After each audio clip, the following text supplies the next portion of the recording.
This is a dream in Andy Warhol's mind, and it's called A Dream. I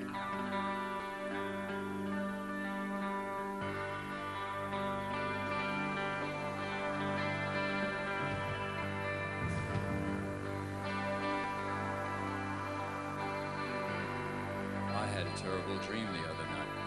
Billy, Name, and Bridget were playing under the staircase on the second floor about 2 o'clock in the morning.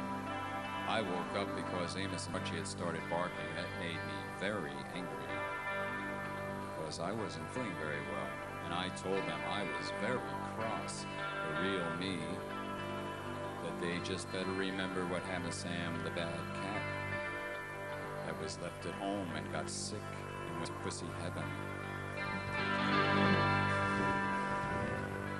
It was a very cold, clear, full night. Some snowflakes were falling.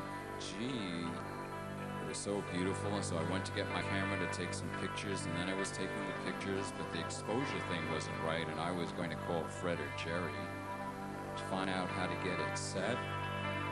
But oh, it was so late, and then I remembered that they were still probably at dinner. Anyway, I felt really bad. I didn't want to talk to anybody anyway. But the snowflakes were so beautiful and real looking, and I really wanted to hold them.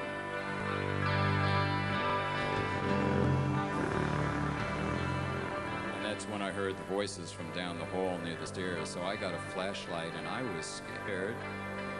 And then I went out into the hallway. There's been all kinds of trouble lately in the neighborhood, but someone's got to bring home the bacon. Anyway, there were Bridget and Billy playing, and under the staircase was a little meadow, sort of like the park at 23rd Street where all the young kids go and play frisbee. Gee, that must be fun. Maybe we should do an article on it in the magazine, but they'll just tell me I'm stupid. But I'll hold my ground this time. I mean, it's my magazine, isn't it?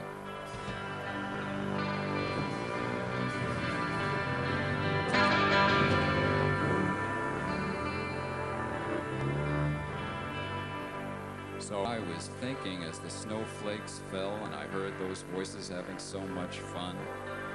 Gee, wouldn't it be so great to have some fun? So I called Billy, but either he didn't hear me or he didn't want to answer, which was so strange because even if I don't like reunions, I've always loved Billy. I'm so glad he's working. I mean, it's different than on Dean. He keeps touring with those movies and he doesn't even pay us. In the film, I mean, film's just going to disintegrate. And then what? I mean, he's so normal off of drugs. I just don't get it.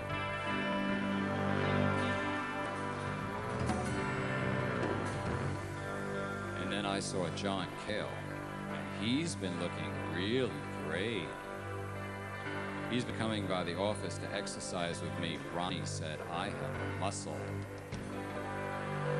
But he's been so mean since he went to AA.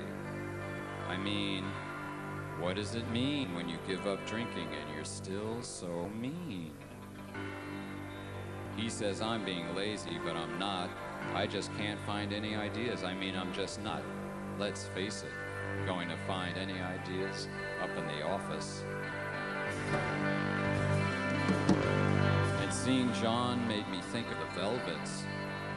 And I had been thinking about them when I was on St. Mark's Place, going to that new gallery those sweet new kids have opened, but they thought I was old. And then I saw the old Dom, the old club where we did our first shows.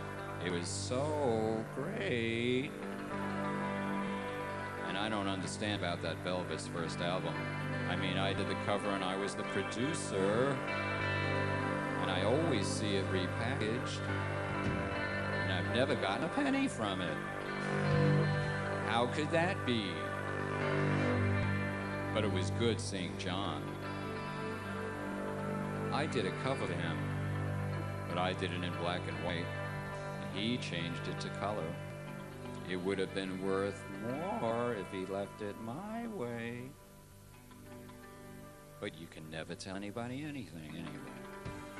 I've learned that.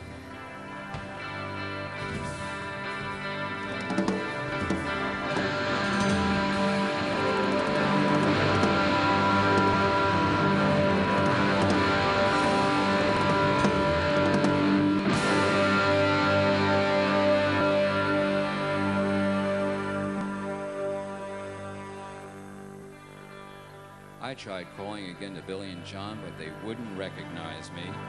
It was like I wasn't there. Why won't they let me in? And then I saw Lou. I'm so mad at him. Lou Reed got married and didn't invite me. I mean, is it because he thought I'd bring too many people?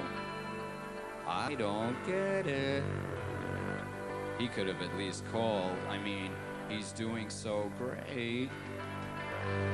Why doesn't he call me? I saw him at the MTV show and he was one row away and didn't even say hello.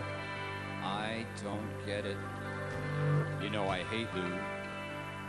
I really do. He won't even hire us for his videos, and I was so proud of him.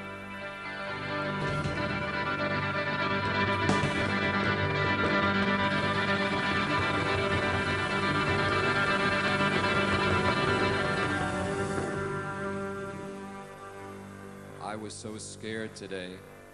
There was blood leaking through my shirt from those old scars from being shot. And the corset I wear to keep my insides in was hurting. And I did 3 sets of 15 push-ups and 4 sets of 10 sit-ups, but then my insides hurt and I saw drops of blood on my shirt, and I remember the doctor saying I was dead. And then they had to take blood out of my hand because they ran out of veins, but then all this thinking is making me an old grouch. And you can't do anything anyway. So if they wouldn't let me play with them in my own dream, I was just going to have to make another and another. Gee, wouldn't it be funny if I died in this dream before I could make another one up? And nobody called.